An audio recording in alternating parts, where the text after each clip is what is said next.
For example, I'll picture myself diving like I'm looking at myself in a third-party sense on the TV screen, and I can see myself in slow motion, walking down the board, getting huge elevation, spinning and twisting with no effort whatsoever, coming through the water with no splash. And you repeat that, and that helps you perform better. At the beginning, it's kind of difficult to do it right. Some people struggle with the visualization, and they can see themselves sort of crashing and wiping out. But with time, you get better at it. You know, like the brain is like, as we all know, it's like a muscle. You need to keep using it and training it to think in a positive fashion. You have just snapped your femur in central Colombia. You're 9 hours on dirt roads. Do you know what I mean? I just thought, this is not happening. I went white. I'd hit the riverbank, and the leg had locked back, snapped, and as it snapped, it went back behind the other leg like this. And that's why I could feel the sand on the outside of my thighs. You can't travel with your leg bent. And I said, you've got to straighten it. You've got no option.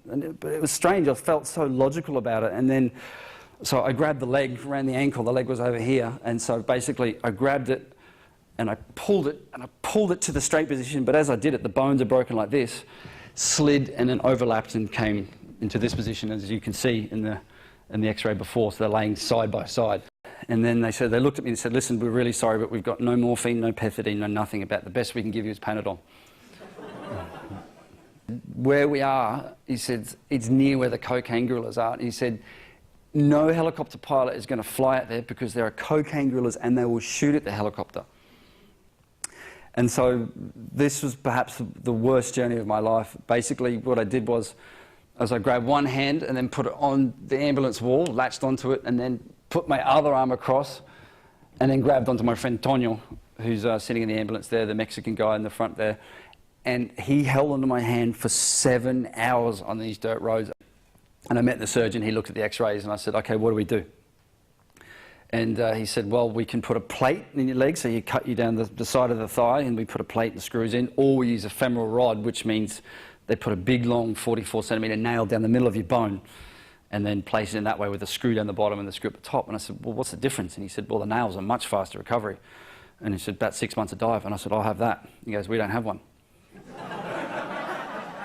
And then I remember saying, stop operating, I'm awake, like manic, totally manic, you know. And then they rolled me over onto my back, and I looked at the surgeons. And the funny thing about, you know, the eyes are the window to the soul. Like, I looked at these surgeons and they looked petrified. What you can also do is start using visualization to help the speed of the healing process. And he said there's statistical research that proves that it helps.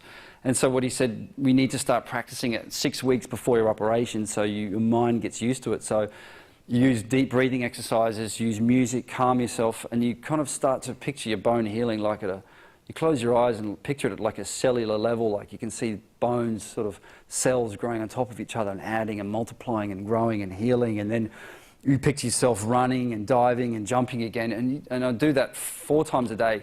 My plans are to go back to Colombia, to dive again, and to say thank you to Dr. Natalia and all the staff that helped me. And I want to finish what I started.